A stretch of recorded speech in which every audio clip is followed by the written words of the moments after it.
구원을 어떻게 얻는가? 예수님을 그리스도라고 믿어야 될 이유가 여기 있는 거예요. 그 영원한 생명은 딱 하나예요. 하나님.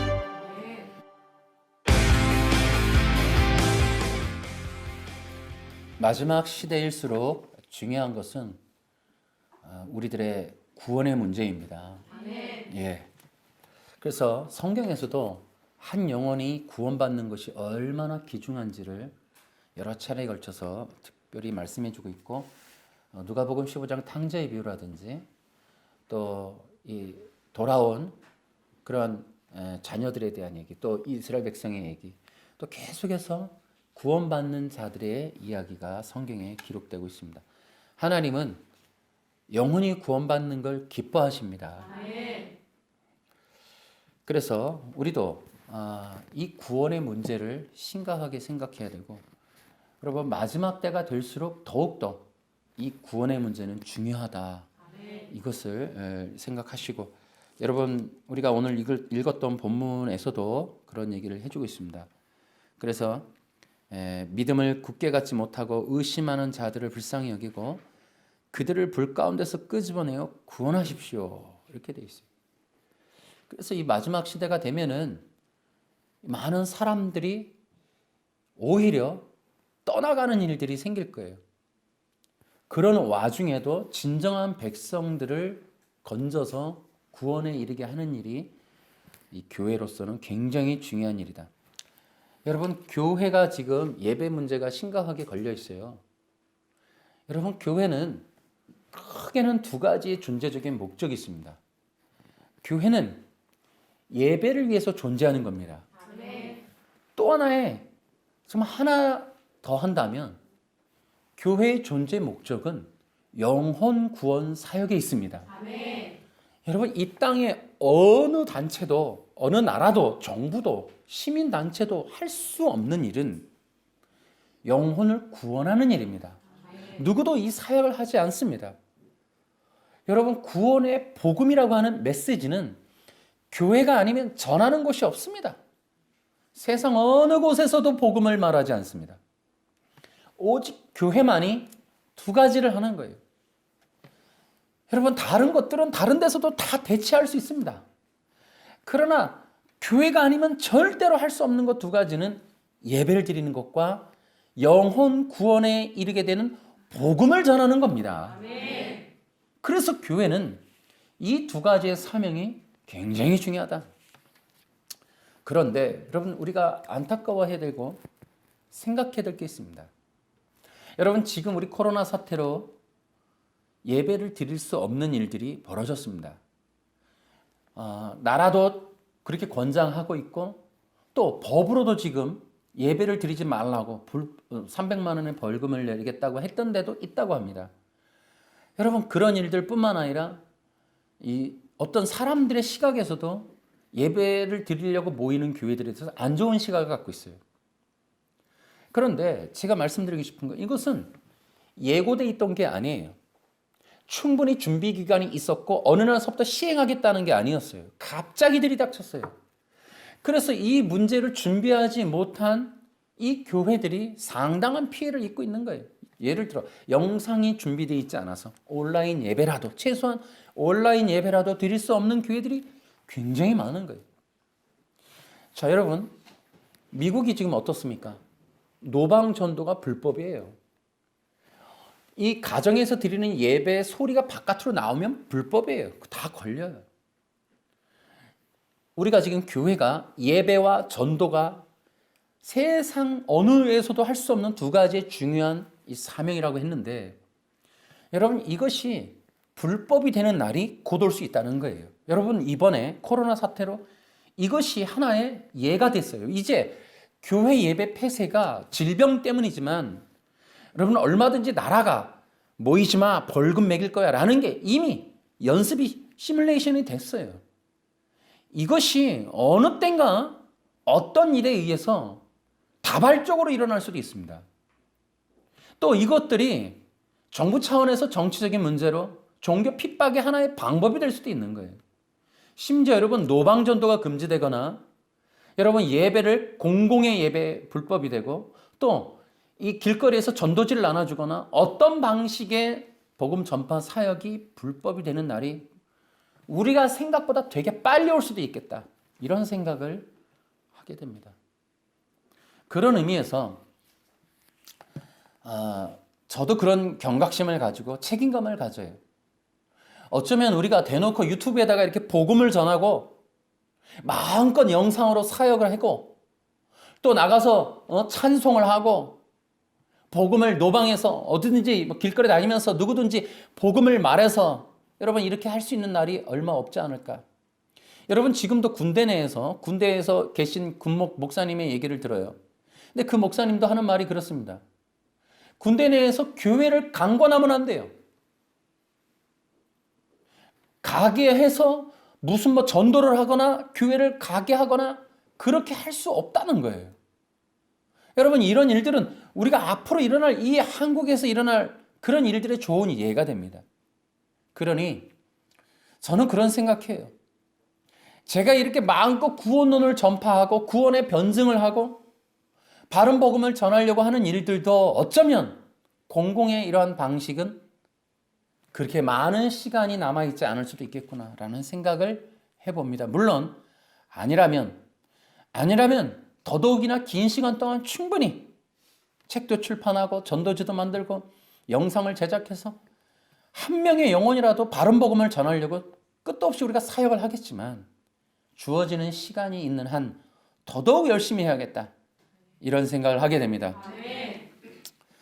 그런 의미에서 저는 여러 가지 시국적인 얘기를 하는 사람도 많지만은 저는 더욱더 정말 간절한 마음으로 바른 복음의 메시지를 전하기를 바라고 있습니다. 아멘. 여러분 우리는 이 마지막 시대에 지금 이 구원의 바른 문을 열어야 돼요. 사탄은 이 구원의 문을 닫아서 교회가 부패하게 만들어요. 여러분 그래서 그동안 우리는 설교 영상 시리즈로 인본주의와 율법주의의 문제 이런 문제들이 얼마나 교회의 구원을 가로막았고 구원이 없는 기독교를 만드는데 일조했는지를 그동안 설명을 했습니다. 여러분 교회에서 의도적이지는 않았겠지만은 구원이 어느샌가 뒤로 가는 배제되는 일들이 흔하게 벌어졌었습니다. 여러분 종교개혁이라고 하는 것은 구원의 문이 닫혔을 때 일어나는 하나님의 긴급한 방식입니다. 여러분 어쩌면 지금 우리 대한민국의 교회는 절박한 위기 상황에 놓여 있습니다. 여러분 항상 제가 지난번에도 얘기했지만 교회가 갱신을 스스로 하지 않으면 개혁의 방망이를 맞는다 그랬습니다. 러시아 혁명 때에도 마찬가지예요. 교회가 부패하고 귀족들의 놀이터로 바뀌고 종교가 정권을 잡고 부패와 타락과 불법이 난무한 현장이 되었을 때 그리고 그들의 축제와 그들의 부귀영화를 위해서 그들의 불쏘시개 역할을 했던 수많은 노동자들과 수많은 평민들의 눈물과 고통과 고름을 짜내서 그들은 부유한 부를 축적했고 즐거운 나락에 매일 파티를 열었습니다. 바로 그러한 때에 러시아 혁명의 방망이가 임했던 겁니다. 저는 냉철하게 얘기합니다. 항상 우리 기독교는 생각해야 돼요. 코로나 사태가 자연적인 질병의 문제일 수 있지만 우리 냉철하게도 봐야 돼요. 어떻게 대한민국의 전 세계적인 선교 국가인 이 대한민국 교회 예배가 한 달 가까이 금지될 수밖에 없는가? 이것은 자연적인 현상, 그 이상의 어떤 의미도 있다라고 생각을 해야 되는 거예요. 그런 의미에서 우리가 무엇을 놓쳤고 어디에서 실수했고 우리가 어떤 부분에서 본질에서 벗어났고 진리에서 비껴나갔고 예수님에게서 떨어져 나갔는지를 스스로 생각을 해야 될 그런 시점에 우리가 있다. 우리가 한번 생각해 볼 필요는 있습니다. 그런 의미에서 이제라도 자체적인 갱신을 정말 우리가 몸부림쳐야겠다. 물론 어느 교회를 말할 거 없습니다. 큰 교회 작은 교회 할 거 없이 모든 목사님들의 지금 절박한 문제니까 모두가 해야겠죠. 그러나 무엇보다도 우리는 정말 자책하고 책망해야 될 부분 중에 하나는 우리는 교회가 해야 될 절대적 사명 두 가지에 충실했는가? 정말 이 예배드림, 순수한 예배드림, 정말 오직 예수님만을 예배함, 여기에서 우리가 어떠했는지. 또 하나, 우리는 교회가 해야 될 정말 절박한 그런 사명 중에 하나인 구원의 복음, 구원의 메시지를 얼마나 충실하게 전했는가. 이 문제를 여러분 다시 한번 또 이 영상을 듣는 성도들과 교회들 모두가 다시 한번 긴급하게 돌아봤으면 좋겠습니다. 아멘. 여러분, 구원의 문은 인본주의와 율법주의 때문에 닫히게 돼 있어요.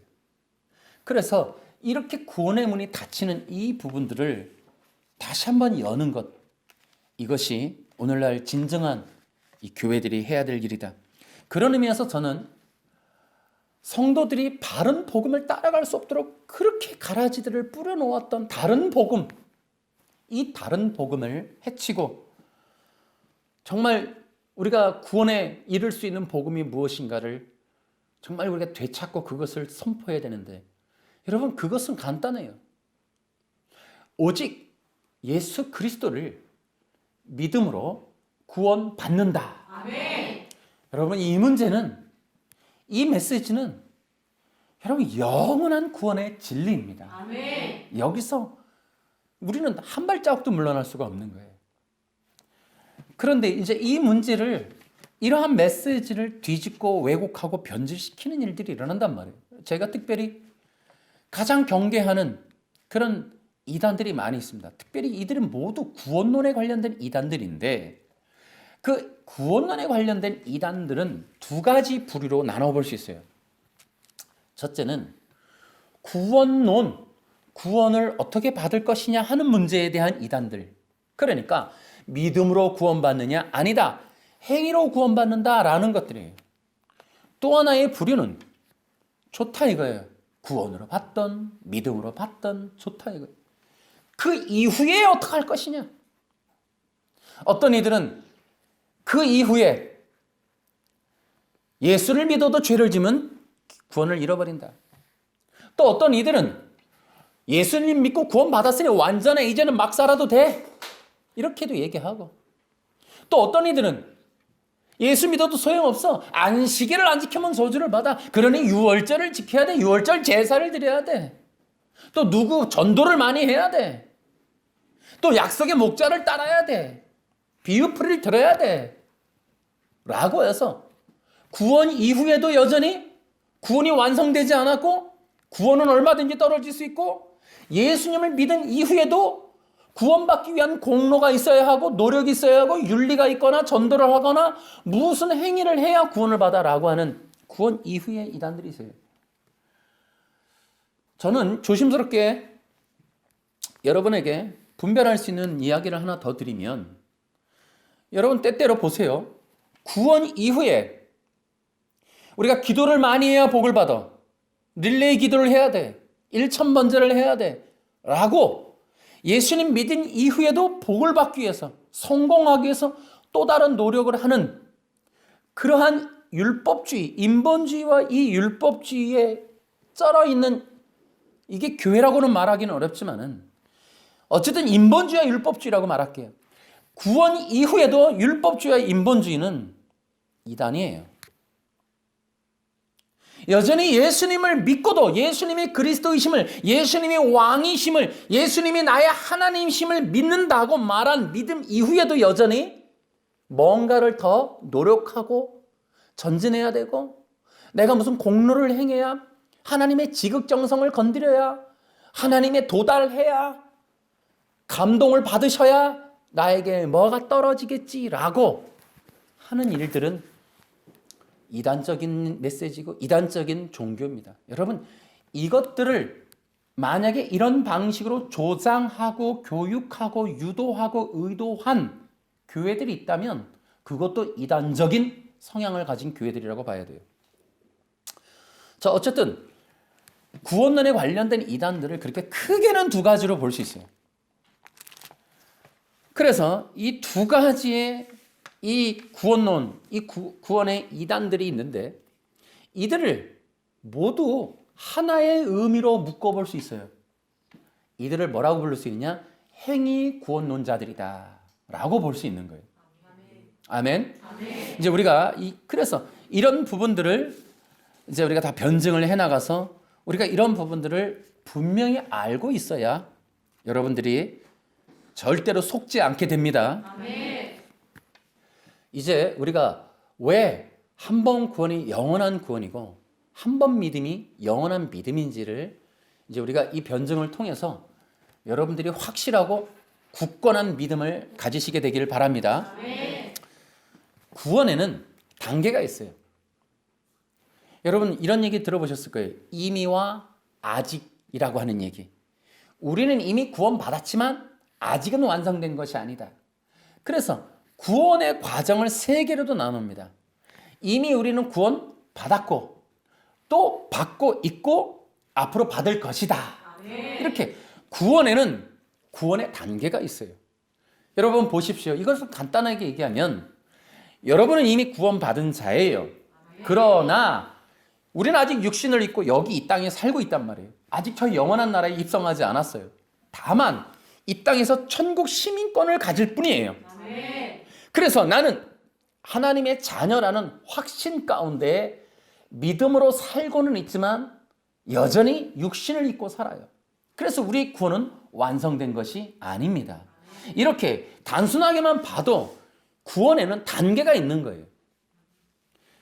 그래서 이제 이 구원과 구원 이후에 우리는 어떻게 해야 하는지를 아는 것이 매우 중요하단 말이에요. 성도들은 두 가지를 기억해야 돼요.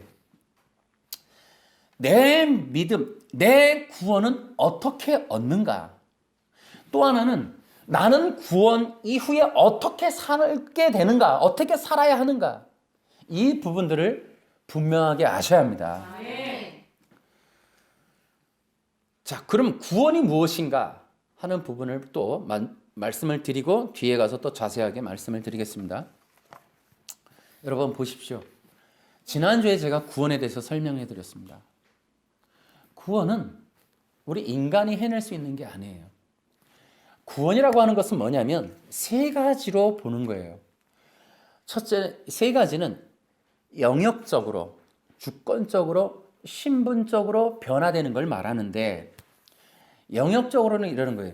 지옥 권세에서 영원한 천국 시민이 되는 것이 구원입니다. 아멘. 주권적으로는 사탄의 노예에서 사탄의 지배하에서 이제 하나님의 백성으로 입적이 되어서 하나님을 왕으로 모시고 사는 하나님 나라의 백성으로 바뀌는 것이 바로 주권적인 변화입니다. 아멘. 이게 구원이에요. 이게. 아멘. 세 번째는 신분적으로의 변화예요. 여러분 로마서에 가보면 종노릇이라는 말이 나와요. 우리는 죄와 사망 권세 아래에서 종의 신분으로 살았고 종이라는 건 뭐예요? 시달리는 거예요. 부리는 대로. 그래서 절대로 자유가 없어요. 그러한 종노릇에서 이제 여러분 요한복음 1장 12절에 뭐가 나와요?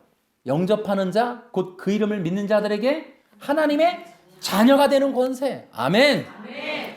이게 구원이에요. 아멘. 구원은 이렇게 세 가지로 보는 거예요. 여러분, 이러한 구원을 한 번 받은 이상 이것이 취소되는 것이 아닙니다, 여러분. 아멘. 내가 천국의 영원한 시민권을 가졌다가 이제 그것이 다시 취소돼서 지옥으로 내려가는다. 이것이 될 수가 없는 겁니다. 이제는 내가 영원한 죽음 아래서 생명을 받게 된 내가, 영원한 새 생명을 받은 내가 이제 죄를 지었다고 너 생명 너 갖고 와. 넌 이제 다시 죽어. 그럼 다시 죽는다. 지옥 간다. 죄의 종로로 탄다. 사탄의 지배하에 간다. 여러분 그것이 아니에요. 그럴 수는 없는 거예요. 그래서 이렇게 구원에 대해서 오해를 하면 여러분 한도 끝도 없어요. 그러니까 일단은 구원이라는 게 뭐냐? 구원은 내가 지옥에서 천국으로, 종에서 자녀로, 사탄에서 하나님에게로 옮겨지는 것이 구원이다. 이것을 기억해야 돼요. 또 구원의 결과가 있어요. 구원의 결과는 뭐냐? 구원 받으면 거듭나고 새 생명을 얻는 것이다. 하늘의 영원한 영생을 선물로 얻는 거예요. 믿는 자는 영생을 가졌고, 요한복음 6장 47절에 믿는 자는 영생을 갖는 겁니다. 그런데 구원의 취소가 뭐예요? 영생을 빼앗긴다? 너 영생 갖고 와. 도대체 누가 뺏는 거예요? 어쨌든 영생을 뺏어서 너 이제 영생 없는 죽음, 다시 지옥, 다시 죄의 종로로, 다시 사탄에게로 가는 것. 여러분, 이게 말이 됩니까, 여러분? 그리고 구원의 결과는 두 번째로 새 언약의 백성이 되는 겁니다. 새 언약의 백성. 그래서 이 예수님의 피로 말미암아 하나님과 이제는 뗄래야 뗄 수 없는 관계가 맺어지는 것이 구원이라는 거예요. 이 구원은 단순히 우리가 상황론, 이론적인 얘기, 생각의 변화, 잃었다 빼앗기는 어떤 소유에 관련된 문제가 아니란 말이에요. 구원은 새 언약 백성으로 완전히 바뀌는, 언약 밖에 있던 백성이 언약 안으로 들어와서 영원한 생명의 언약을 맺게 되는, 그래서 한 번 맺은 이 언약은 뗄래야 뗄 수 없다라는 거예요. 따라해 볼까요? 언약이란 뗄래야 뗄 수 없는 관계. 그걸 언약이라는 거예요. 그러면 이 언약의 위대함이 뭐냐? 언약 백성에게 주어지는 놀라운 혜택이 있어요. 혜택. 이 혜택이 뭐냐 하면 예수 그리스도의 피로 맺은 언약은 반드시 그 나머지의 인생을 인도, 보호, 공급받는다는 거예요. 그래서 우리가 어떠한 위기가 있어도 우리를 보호해 주시고, 여러분이 부모라면 여러분의 자녀에게 그렇게 하실 거예요. 마찬가지. 뗄래야 뗄 수 없는 관계는 그런 거예요. 인도하고 보호하고 공급해주는, 필요한 걸 공급하고 위기 상황에 도와주고 어두운 가운데 밝은 빛으로 인도하고 하는 그런 일들을 받게 되는 특혜 제공되는 자가 새 언약의 백성이다. 그래서 여러분, 한번 구원받은 자는 새 언약 백성이 되어 하나님의 인도와 보호와 공급 안에 살게 된다. 그러니 그들의 구원은 영원히 보존될 것이다. 네 번째로, 이 구원받은 이후의 구원의 결과는 뭐냐? 성령을 선물로 받게 된다. 여러분 기억하셔야 돼요. 기독교의 구원론의 핵심은 믿음 플러스 성령이에요. 예수님을 믿으면 반드시 성령 받는다. 여러분, 이 개념이 개혁주의에서 사라져버린 거예요. 여러분들은 분명히 깨달아 아셔야 돼. 기억하셔야 돼. 이제 우리는 바꿔야 돼. 선입견, 여기 들어간 어떤 의식들 빼야 돼. 예수님을 믿는 자는 반드시 성령을 선물로 받는다. 에베소서 1장 12, 13, 14절, 갈라디아서 3장 14절. 여러분, 이것을 통해 기억하셔야 돼. 우리는 그 의식이 별로 없단 말이에요. 사탄의 역사예요. 한국 교회의 성령 중지론, 은사 중지론, 이런 것 때문에 성령에 대한 터부심, 성령을 말 못하게 하고, 성령의 역사, 성령의 은사, 성령의 열매, 성령의 기적, 성령의 치유, 이런 것들을 터부시하는 한국 기독교는 반드시 회개해야 됩니다. 여러분, 성령을 회방하고, 성령을 방해하고, 성령의 기름 부으심을 못 받게 하고, 성령의 인도하심이 없는 예배, 이 모든 것들이 여러분 정말 부패의 원인이고, 여러분 성령의 역사를 가로막으면 반드시 시대적인 방망이를 맞아요. 여러분, 교회가 절대로 여러분 하지 말아야 될 게 성령 회방하는 거고, 교회는 무조건 성령의 기름 부음이 흘러야 합니다. 여러분, 세상에서 버림받는, 세상에서 사라지는 교회들의 특징이 역사 속에 성령을 회방한 교회들이에요. 성령을 말하지 않는 교회. 여러분, 이것이 교회 역사 가운데 생성됐다 사라진 수많은 교회 역사의 이야기들을 보면 대부분이 그렇습니다. 여러분, 정교회라든지 천주교회라든지 또 이 성공회라든지 여러분 경교라든지 성경의 역사에 나타났다 사라졌던 수많은 교회들의 역사를 보면 대부분이 성령론 이단이 대부분입니다. 그래서 온전하게 성령의 기름 부음, 성령의 역사를 체험하지 못하고 성령을 환영하지 못하고 성령을 받지 못하고 성령과 함께 사는 것을 모르는 교회와 역사와 그 종교는 반드시 패망하게 돼요. 그래서 저는 이번 코로나 사태를 통해서도 정말 교회들이 중심 가져야 될 게 뭐냐? 성령의 기름 부으심이 있는 예배로 돌아가자. 아멘. 그리고 이 복음의 메시지도 마찬가지예요. 성령 중심으로 바꾸자. 아멘. 하나의 팁을 드리면 제 체험으로 그렇습니다. 우리 하나님은 성령을 말하고 성령을 설교하고 성령의 역사를 기대하고 성령의 기름 부음을 간구하는 기도와 이런 것들을 너무 기뻐하십니다. 아멘.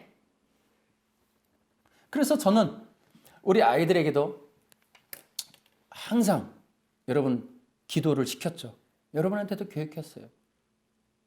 무엇보다도 반드시 어린아이서부터 노년에 이르기까지 이 기도를 하도록 해라 라고 하는 게 주여 성령으로 기름 부어 주옵소서. 아멘.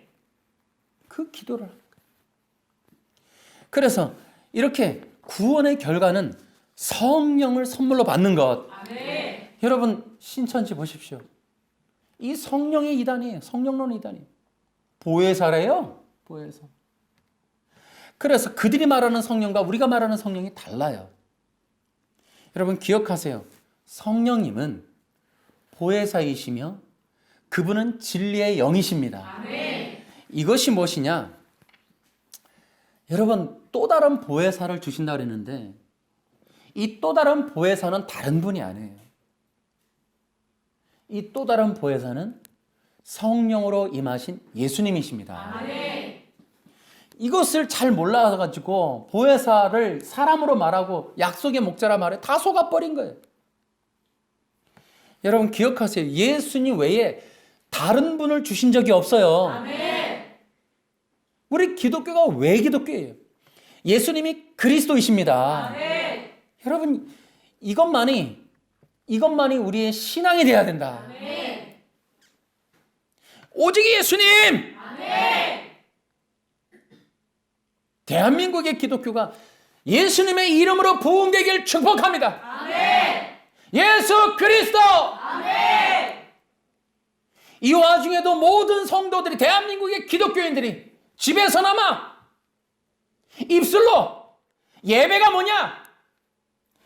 예수를 그리스도라고 부르는 것이 예배입니다. 아멘. 예수님의 이름을 높이는 게 예배입니다. 아멘. 예수 그리스도. 아멘. 예수님을 높이는 것이 예배입니다. 아멘. 예수님을 말하는 게 복음이고 아멘. 예수님께 영광 돌리는 게 예배고 아멘. 예수님과 함께 있는 게 교제고 아멘. 할렐루야. 아멘. 이것이 무엇이냐? 예수님의 생명을 먹고 마심의 예표인 거예요. 아멘. 그것이 성찬식이에요. 아멘. 할렐루야. 아멘. 그런 의미를 담고 있는 겁니다, 여러분. 아멘. 할렐루야. 아멘. 그래서 우리 교회 안에 있는 모든 행사와 모든 시간들은 예수님과의 영적 연합을 위한 하나님의 은혜의 방편입니다. 아멘. 교회에서 예배하고 교제하고 성경 공부하고 하는 그 모든 것들이 성도들이 모든 시간을 통해 모든 행사를 통해 예수님과의 영적 연합을 이루는 하나님의 은혜의 방편입니다. 아멘. 그게 교회에 모여야 될 이유고 교회에 모여서 해야 될 예배의 의미고 그래서 성도들의 연합의 공동체가 모여서 예수님의 이름을 높이 부르는 그러한 자들의 모임을 군대라 하고 마지막 시대는 예배의 군대가 필요한데 그 예배의 군대는 단순히 모이는 것이 아니라 예수님의 이름을 높이는 자들이어야 합니다. 아멘. 할렐루야. 아멘. 누가 예배자인가? 예수님의 이름을 그리스도라 부르고 예수님만이 하나님이시고 예수님만이 우리의 구세주라고 말하고 찬양하고 기도하는 그들이 예배자입니다. 아멘.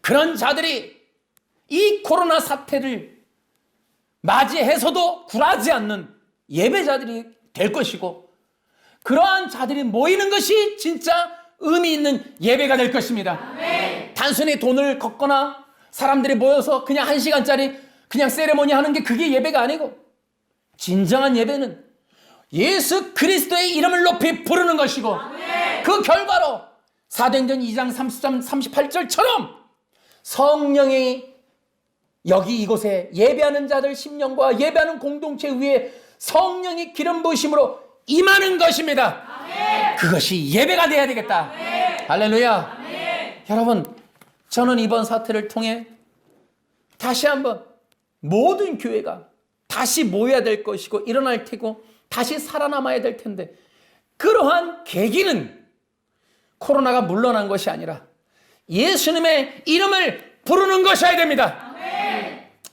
예수님의 이름을 부르고 예수님께 영광 돌리고 예수님만이 구세주요, 예수님만이 그리스도요, 예수님만이 하나님이요, 예수님이 또 다른 보혜사라고 믿는 그러한 자들이 일어나는 것이 교회 회복입니다. 아멘. 할렐루야. 아멘. 그렇게 회복되기를 주 예수님의 이름으로 축원합니다. 아멘. 그렇게 성령의 역사, 그래서 성령으로 우리에게 임하시는 그 성령이 또 다른 보혜사인 이유는 우리가 인간적인 그런 능력으로는 절대로 예수님을 구세주 주님이라고 말하지 못해요. 그래서 고린도전서 12장처럼 성령이 아니고서는 예수를 주라고 시인할 수 없습니다, 여러분. 아멘. 그래서 여러분 기억하세요. 또 다른 보혜사가 우리에게 온 것은 아들의 영으로, 예수의 영으로 온 겁니다. 아멘. 그래서 여러분, 우리가 받은 이 성령은 단순히 능력을 행하고 병을 고치는 정도가 아니에요. 중요한 것은 우리가 받은 성령은 바로 예수의 영입니다. 아멘. 그래서 여러분, 성령 받은 자들이 첫 번째 나타나는 특징은 예수님을 어떻게 고백하느냐예요. 예수님이 그리스도이십니다. 아멘. 이것이 요한복음 14, 15, 16장에 나온 거예요. 보혜사 성령이 임하면 나타나는 그 역사가 뭐냐? 예수님의 말씀을 생각하고 예수님을 기억하고 예수님을 알게 되고 예수님과 더욱더 친밀해지는 역사가 일어나는 게 성령의 역사입니다. 아멘. 이것을 배제하고 능력으로 가면 안 되는 거예요.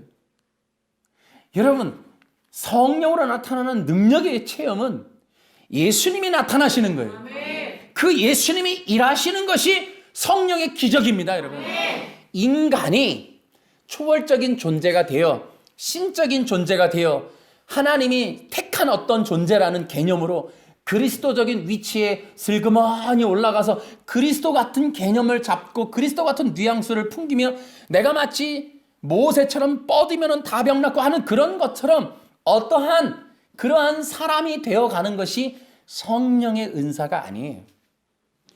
다시 얘기해 드릴게요. 성령의 은사는 뭐냐? 성령의 충만함을 받으면 내가 나가는 게 아니라 예수님이 나갑니다. 아멘. 내가 영광 받는 게 아니라 예수님이 영광 받습니다. 아멘. 기억하세요. 진짜 성령의 사람이 누구냐? 모든 영광을 예수님께 돌리는 사람. 아멘. 여러분, 그들의 삶과 말과 가르침이 누구냐는 거예요. 자기냐라는 거예요. 뉘앙스가 아니에요.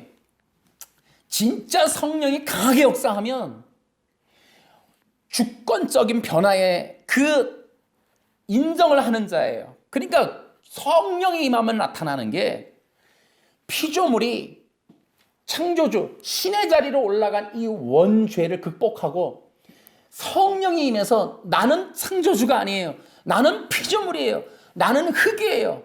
나는 절대로 하나님이 아니에요라고 인정하면서 나는 그 백성 피조물 흙이고 나는 그의 백성이고 나에게 창조주여 신이요 나에게 왕이 있으니 그분이 바로 하나님이십니다. 아멘. 라고 고백하는 그게 바로 성령의 역사입니다. 아멘. 마지막 시대에 적그리스도가 와요.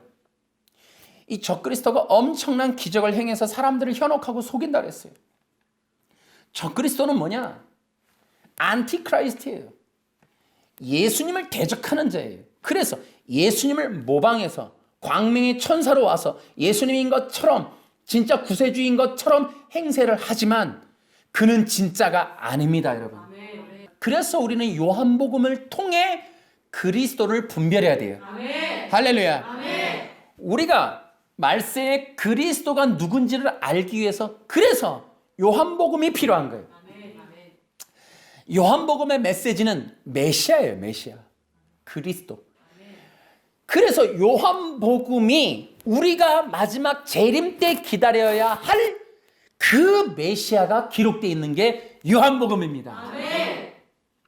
우리도 이미 몇 번에 걸쳐서 교육했지만은 여러분 요한복음을 통해 우리는 메시아가 이런 분이라는 걸 확신하고 기다려야 돼. 그렇지 않으면 거짓된 안티크라이스트한테 당하는 거예요. 수많은 사람들이 그리스도가 뭔지 모르기 때문에 속게 되어 있어요. 이건 이미 성경에 예언된 거예요. 그래서 이제 진정한 성도들은 무엇 때문에 성령을 받아야 하느냐? 무엇 때문에 성령이 충만해야 되느냐? 진짜 예수님을 알아보고 기다려야 하기 때문입니다. 아멘. 진짜 성령 받으면 예수님이 누구신지를 알게 되는 거예요. 아멘. 그래서 요한복음 14, 15, 16장에도 그렇게 얘기하는 거예요. 성령 받아야 예수님을 알아보는 거예요. 아멘. 이것이 마지막 메시지란 말이에요. 마지막 시대적인 메시지란 말이에요. 그러니까 우리는 기억을 해야 돼요. 이제 우리가 성령의 충만함을 받아서 분명한 건 예수님만을 구세주요 하나님이라고 고백할 수 있어야 합니다. 아멘.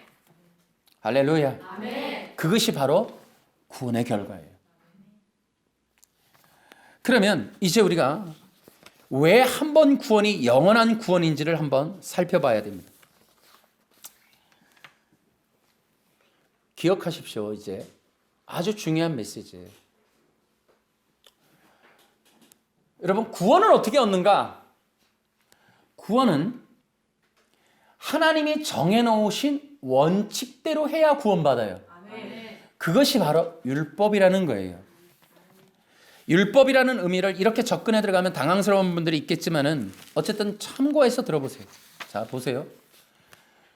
구원이라고 하는 것을 여러분 차가 지나가도 법칙이 있어요. 신호등에 빨간불이 들어오면 서야 돼요. 그것을 싫어 나는 그렇게 동의하지 않아. 나 원래 빨간색 좋아하니까 빨간불이 들어오면 갈래라고 할 수가 없는 거예요. 동의된 사항이에요. 구원도 마찬가지예요. 하나님이 아무렇게나 하라고 되어 있지 않아요. 성경에는 법칙을 정해놨어요. 아멘. 아멘. 그것이 구원의 율법이란 말이에요. 아멘. 그러니까 하나님이 정해놓으신 구원의 율법이 뭔가를 봐야겠죠. 아멘. 한 가지 팁을 드리면 율법 주의는 뭐냐면은 하나님이 말씀한 율법 그 내용을 문자를 지키려고 하는 거예요. 그러면 진짜는 뭐냐면 율법이라고 하는 것은 무엇인가 지키라고 해놓은 말이에요.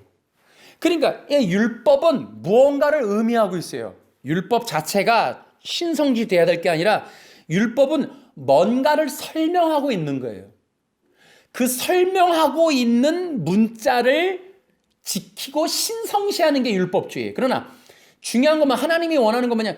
율법으로 기록한 그 무엇인가를 지키거나 따르거나 알게 되기를 바라시는 거거든요. 그래서 율법은 하나님이 뭔가를 말해놨어요. 그거를 찾아내는 것이 중요해요. 하나님이 말씀한 어떤 내용을 알아야 돼. 근데 내용은 빼놓고 율법대로 살아야 돼. 안식일날 공차면 안 돼. 외식하면 안 돼. 버스 타면 안 돼. 안식일날 뭐 하면 안 돼로 받는단 말이에요. 근데 그렇게 한 율법주의를 대항해서 예수님이 오셔서 안식일에 대한 규례는 잘 봤니? 그거 나에 대한 설명이야 라고 말한단 말이에요. 아멘. 율법주의는 뭐냐면 하나님이 그렇게 예수님이 누구신지를 알게 하도록 가르쳐 놓은 원리를 그 뜻은 버려버리고 그 안에는 문구대로만 살려고 하는 것이 율법주의예요. 그러면 율법에서 중요한 게 뭐예요? 율법에서는 하나님이 율법을 통해 무엇을 말씀하시고 누구를 말씀하시고 어떻게 하라고 하시는가를 알아내는 게 중요한 거예요. 아멘. 율법은 구원의 진리입니다. 아멘. 이것이 매우 중요한 뜻이에요. 이 내용으로 여러분 율법을 이해해야 돼요. 그렇지 않으면 여러분 한 걸음도 나아갈 수가 없어요. 성경 해석을 한 걸음도 이해할 수가 없어요. 율법을 구원의 진리로 알지 못하는 한 더 이상의 성경의 해석은 불가능해요.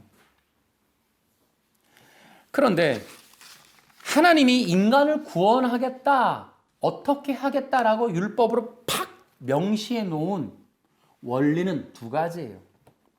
첫째는 대속, 그리고 구원자. 이 두 가지예요. 인간이 죄와 사망 권세 아래 빠졌는데 하나님이 저 인간들을 어떻게 할 것인가, 나 이렇게 할래 하고 결정하시고 선포하고 구원의 진리 율법으로 명시해 놓은 것은 내용은 결국 두 가지예요. 대속과 구원자. 아멘. 그것이 바로 레위기서에 이제 율법으로 규정화, 문구화되고 이것이 명문화되어 버린 거예요. 그래서 레위기서의 율법을 보면 두 가지로 빼낼 수 있어요. 결국에는 대속이라는 거예요. 하나님이 인간을 구원할, 하나님이 영원한 백성 만드는 영생을 부어주는 방법을 두 가지, 대속과 어린 양이라는 거예요. 이 두 가지를 기억하셔야 돼요.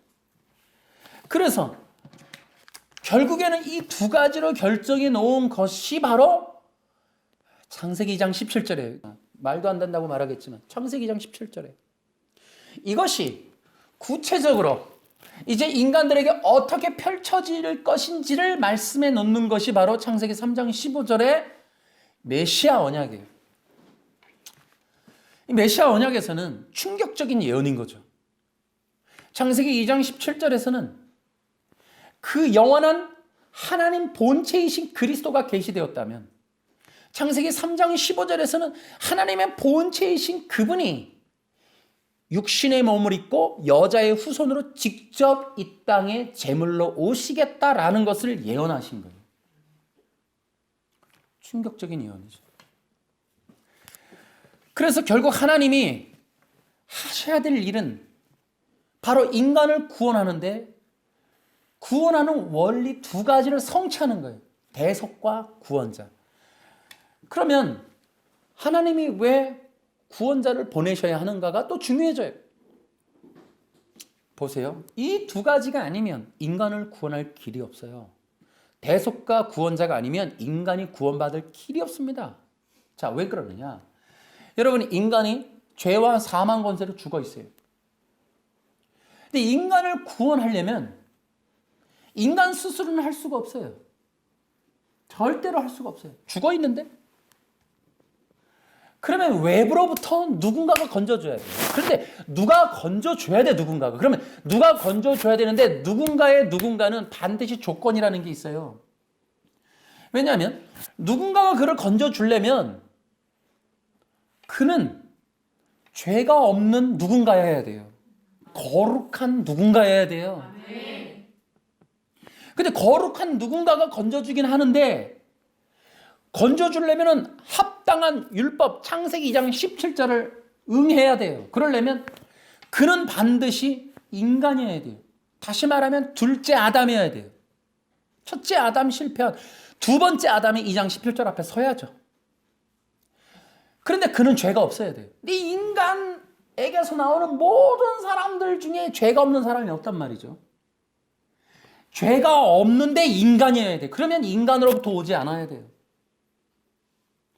그런 분이 외부로부터 인간 세계 밖에서부터 와야 돼. 인간 세계 밖으로부터 죄가 없는데 인간의 몸으로 누군가가 와야 돼요. 이게. 그럼 인간 세계 밖은 하나님밖에 없어요. 그럼 결국 하나님에게서 와야 된다는 거예요. 그래서 그는 하나님의 아들로 불리는 거예요. 아멘. 히브리서 1장 8절 9절. 그래서 그 아들을 오셔. 그러나 또 조건이 있어요. 그분이 와서 인간을 위해서 죄에서 건져주려면 그는 죽으셔야 돼요. 대신 죽음을 당해서 갚아야 돼요. 그래서 그는 완전한 인간이어야 돼요. 신으로서는 못 와요. 완전한 인간의 몸으로 와야 돼요. 그래서 그가 완전한 인간의 몸으로 오기 위해서는 반드시 나셔야 돼요. 하늘에서 뚝 떨어지는 인간으로는 안 돼요. 나셔야 돼요. 그런데 인간의 몸으로 나긴 나야 되는데 어떻게 인간을 통해서 오지 않고 나을 수 있냐는 거예요. 왜냐? 여자의 몸을 통해서 어쨌든 사람의 몸으로 나셔야 되는데 어떻게 뱃속에 들어가냐고요. 어떻게 잉태가 되냐고요. 그러면 사람을 통해서 나오면 반드시 인간의 피, 인간 세상 속에서 오게 되니까 구원자 자격이 안 돼요. 그래서 인간의 몸으로 나시긴 나시되 성령으로 잉태되시는 거예요. 아멘. 하나님의 생명으로 잉태되는 거예요. 기적적인 잉태죠. 그래서 나오시는 거예요. 그런데 그래서 여자의 몸으로서 여자의 몸을 통해 비로소 낳으셔야 되고 낳으시되 성령으로 잉태된 하나님의 생명으로 잉태된 그래서 무죄한 무흠한 분이 나오시는데 이분이 죽으시기 위한 완전한 몸으로 오신단 말이에요. 인간의 몸을 대신한 완전한 속죄가 완전히 속죄가 돼야 되니까. 또 하나의 문제가 생겼어요. 그런데 이분이 단순히 십자가에서 어쨌든 대속의 제물로 대신 죽고 인간의 죄를 씻어주는 것만으로 되는 게 아니라 그들을 살려내려면 사망의 문제를 해결해야 돼. 죽음의 문제를 해결해야 된다고.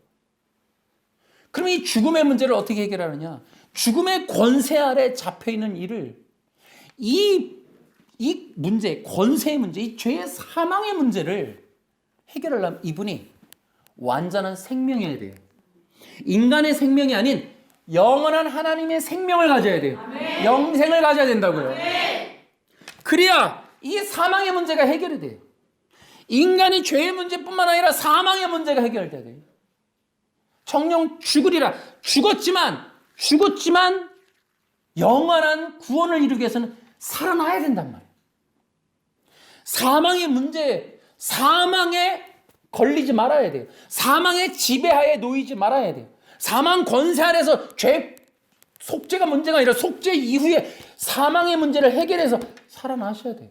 안 그러면 그도 역시 사망 권세 아래 잡히는 거예요. 사망 권세가 잡을 수 없고 사망 권세가 이길 수 없고 사망 권세가 절대로 범접할 수 없는 사망 권세가 그를 이길 수 없는 상태. 딱 하나. 하나님의 생명. 영원한 생명만이 사망 권세를 이깁니다. 아멘. 근데 영원한 생명은 딱 하나예요. 하나님. 아멘. 그러면 하나님이 어떤 분이냐? 여러분 신기한 게 있어요. 하나님은 생명이시고 빛이시고 영원하세요. 아멘. 때때로 그래요. 너 하나님 봤어? 사람들은 하나님을 보는 것을 굉장히 소망하는 경우가 있어요. 궁금해해요.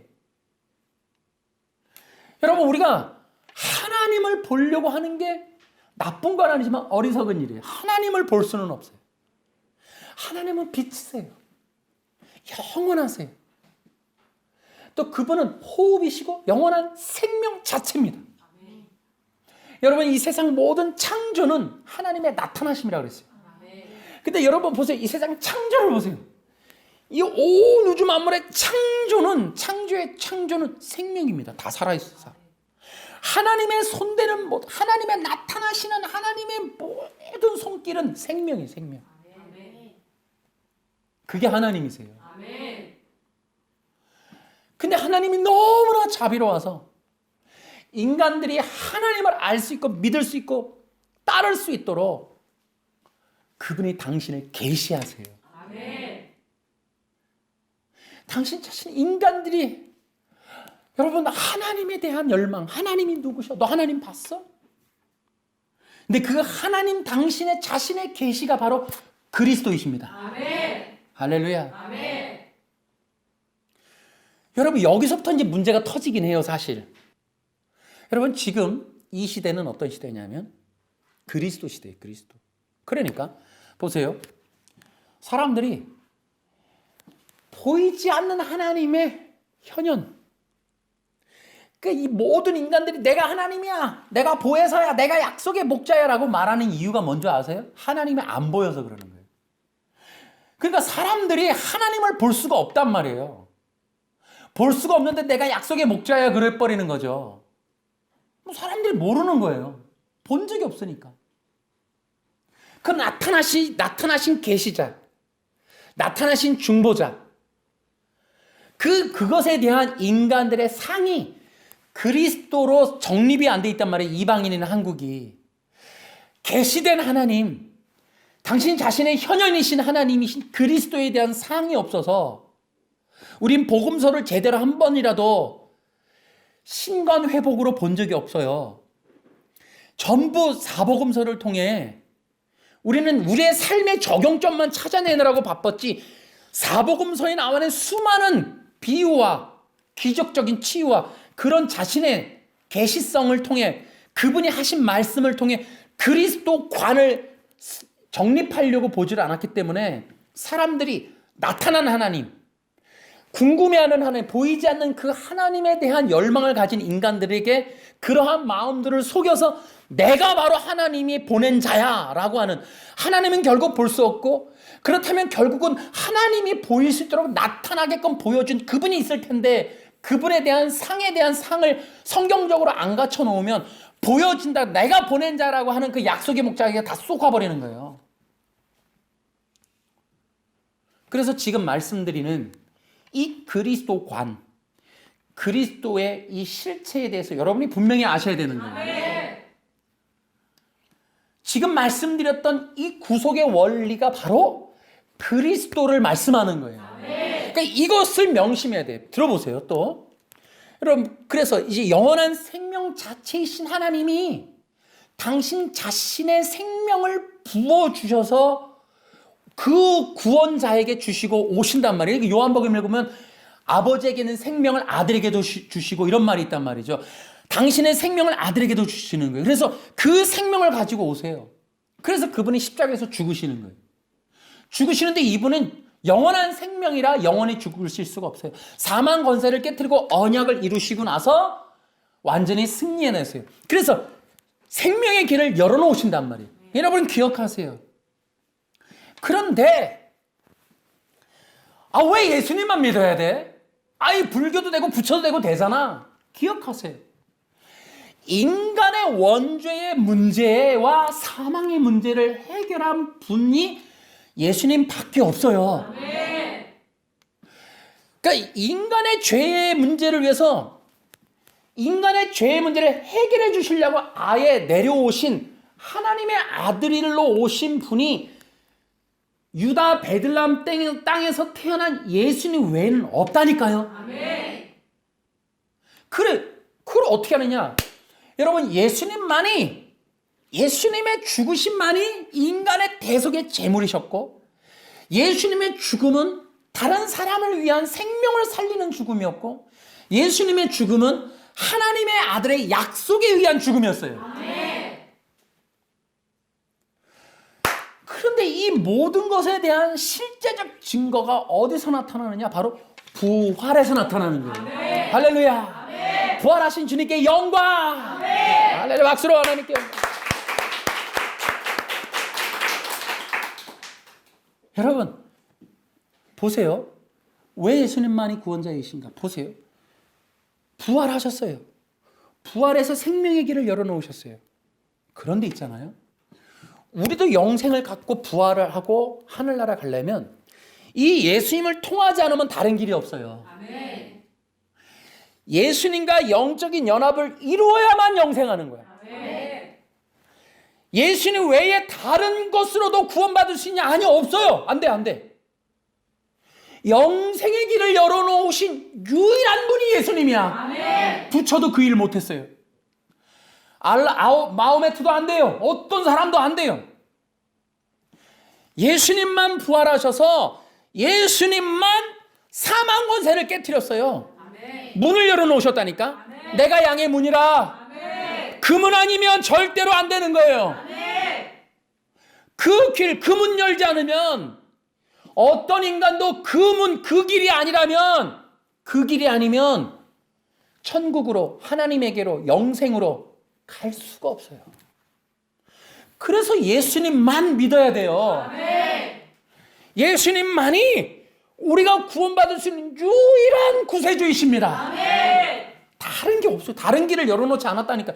다른 분이 와서 우리의 죄의 문제를 해결해 주신 바도 없고 우리의 영생의 문제를 열어주신 분도 없습니다. 아멘.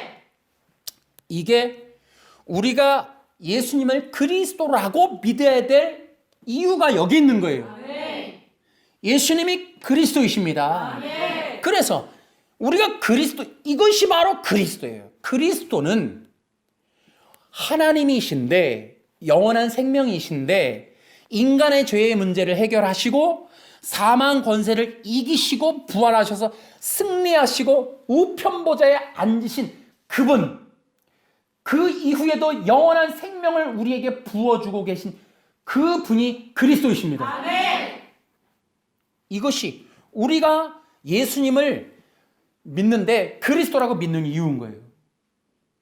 이 믿음에서 흔들리면 안 돼요. 아멘. 그러니까 우리에게 있어서의 그리스도, 보여주신 하나님, 당신 자신의 계시 자체이신, 말씀이신 그 하나님, 왕이신 그리스도, 그 분은 인간을 위해서 십자가에서 죽고 부활한 분이어야 돼요. 아멘. 약속의 목자니, 구세주니, 예수님 뭐 이딴 말을 할 수도 없고 해서도 안 되고, 여러분 그렇게 말하면 그는 정신병원에 가둬야 돼요. 아멘. 할렐루야. 아멘. 물어보시면 돼요. 약속의 목자한테 당신 십자가에서 죽으신 적이 있냐고, 인간을 위해서 대속을 했냐고, 당신이 대속을 했냐고, 보혜사라고 하면 물어보세요. 당신이 부활한 사람이냐고, 부활했냐고.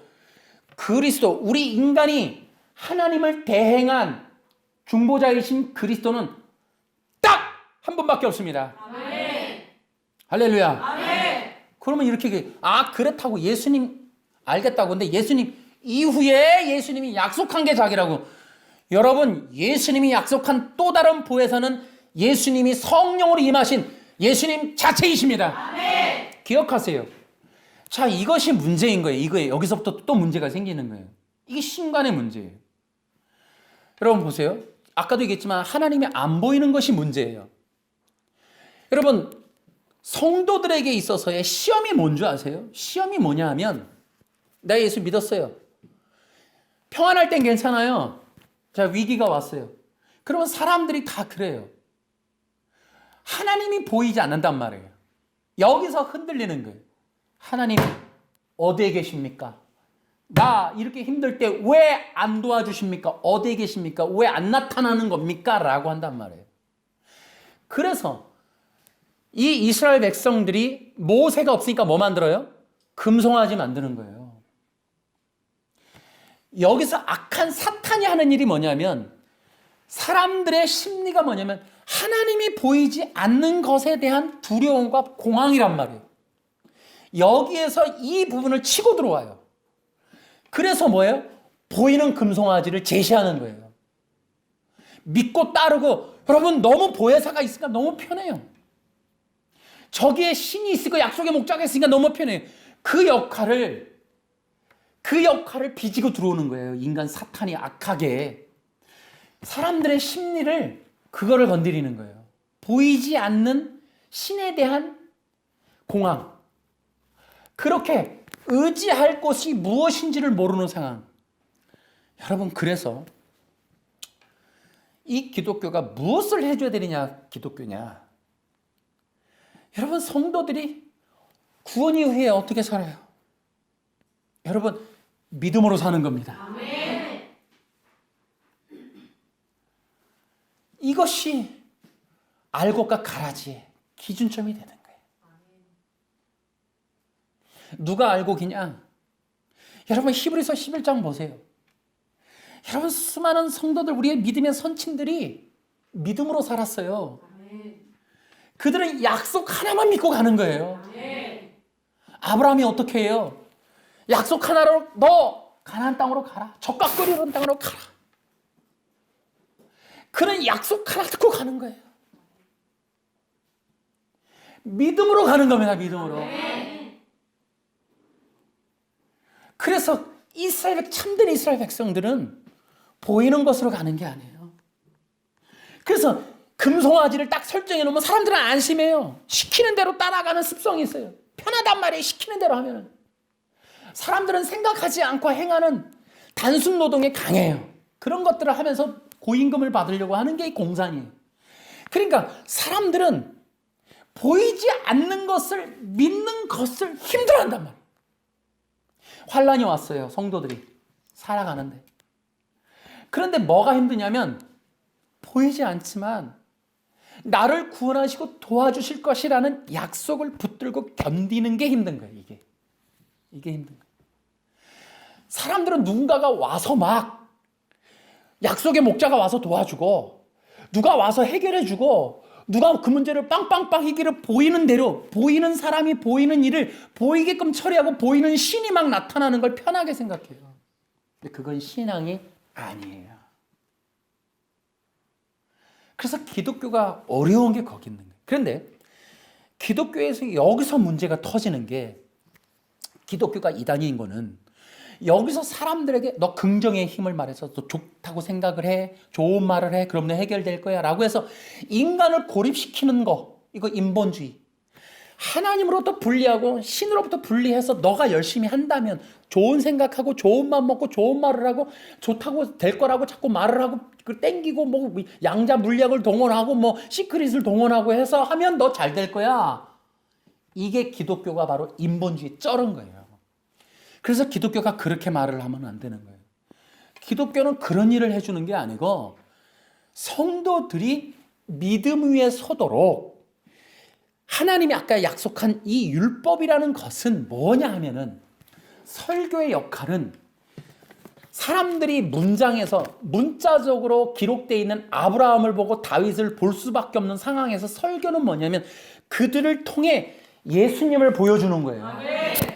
그래서 성도들이 신관이라는 걸 세워서 다윗을 세우고 아브라함을 세우고 요셉처럼 꿈을 꾸고 하는 걸 세우는 게 아니고 그러한 율법을 통해서 사람들에게 너희들이 믿고 의지해야 될 게 그리스도이심을 왕이시고 선지자이고 제사장이신 그분 하나님의 현현이신 그리스도가 어떤 분인지에 대해서 그들이 믿을 수 있도록 언약의 말씀과 언약의 그러한 그리스도를 세워서 그분이 보이지 않지만 내 안에 오신 성령으로 그분을 신뢰하고 그분을 믿고 그분에 대한 약속을 붙들고 이러한 험난한 이 세상 이 고해를 지나갈 수 있고 이길 수 있도록 만드는 게 설교의 역할입니다, 여러분. 아멘. 할렐루야. 아멘. 여러분들이 그렇게 돼야 되는 거예요. 그래서 기독교인들은 금송아지를 보고 따라가는 게 아니에요. 기독교 신앙의 비밀은 믿음에 있는 겁니다. 아멘. 그래서 이 믿음의 연단, 믿음이 연단받는 게 금보다 귀하다고. 할렐루야. 아멘. 환난 가운데 이 믿음을 붙잡으라고. 아멘. 그래서 예수님이 살아 계시다. 아멘.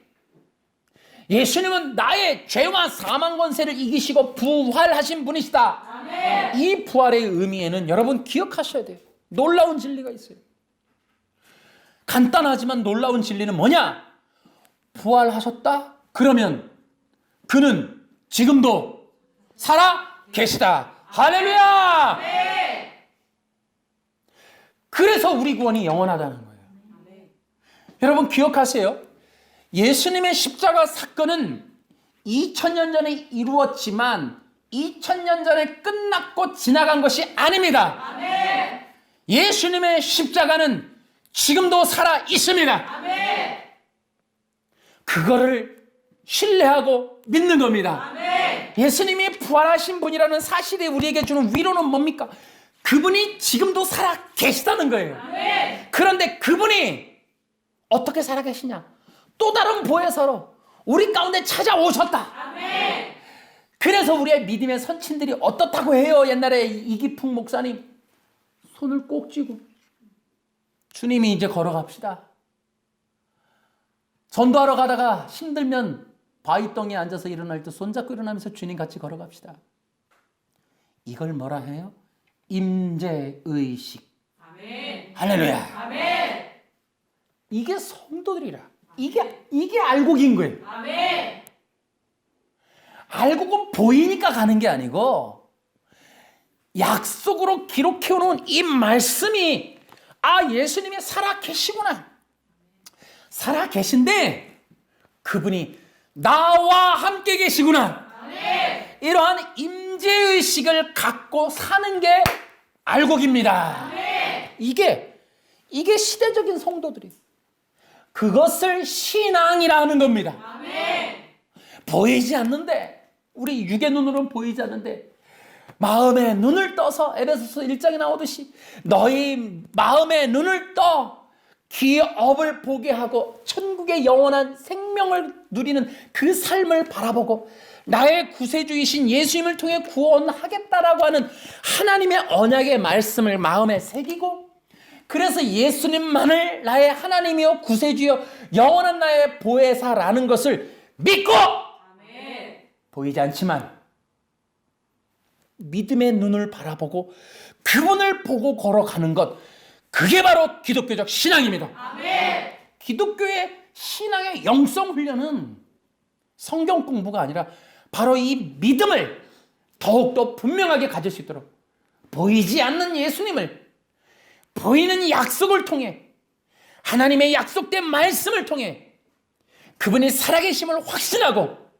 이 믿음을 변치 않고 어떠한 시련과 환난에도 나를 살려주고 부활하신 그분이 지금도 하나님의 우편 보좌에서 나를 지켜보고 계시고 내가 힘을 잃을 때마다 격려하시고 그곳에서 힘을 잃지 말라고 성령을 부어주시고 그럴 뿐더러 그분이 나와 함께 계셔서 내가 어떤 위험과 환난에 있을지라도 나를 보호하시고 나를 안위하시고 나를 도와주실 것이다. 아멘. 여러분 이러한 믿음으로 무장하는 자가 말세를 지나가는 겁니다. 아멘. 이 위기를 이기는 겁니다. 여러분 아멘. 오늘 여러분 그런 믿음 가지시길 축복합니다. 아멘. 여러분 그런 믿음의 사람 되길 바랍니다. 아멘. 이 기독교가 그런 믿음의 기독교 되길 바랍니다. 아멘. 여러분 그래서 때때로 어린 신자들에게 체험도 줘요. 살아계심을 믿으라고.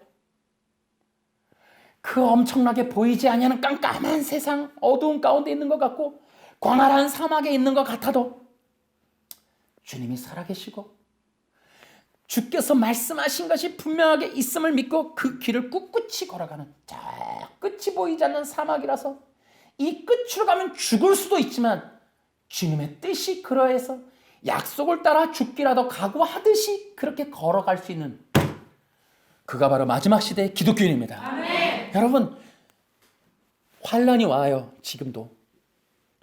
여러분 누가 이기느냐? 이러한 믿음을 과거에 훈련받았던 사람이 이기는 겁니다. 아멘.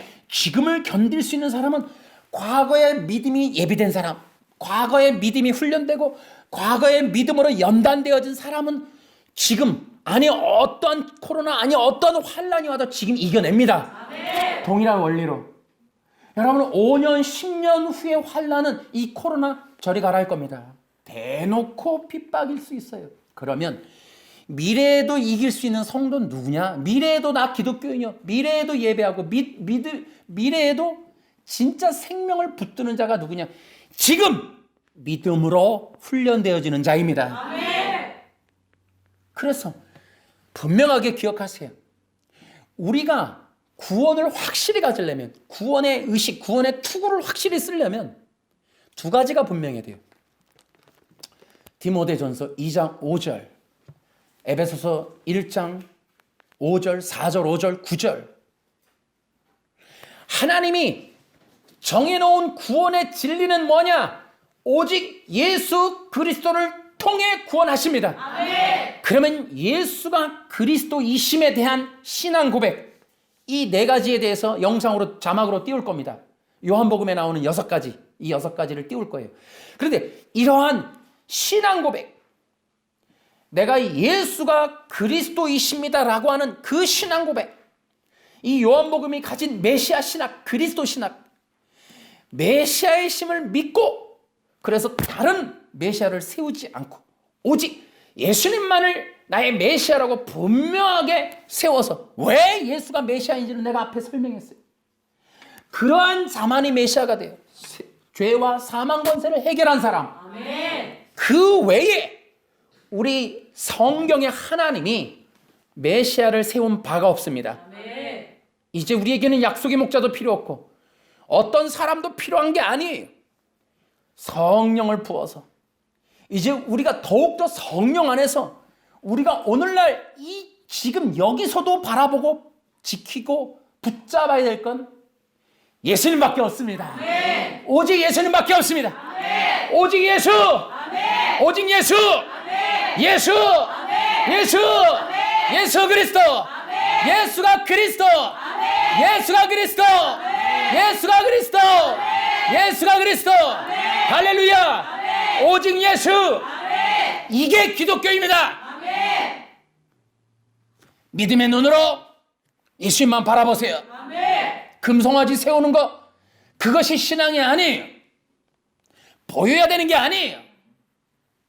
기독교는 믿음으로 가는 겁니다, 여러분. 아멘. 여러분, 예수님의 이름을 히브리어로 예수아라 그래요. 여러분의 입술로 한번 불러보세요.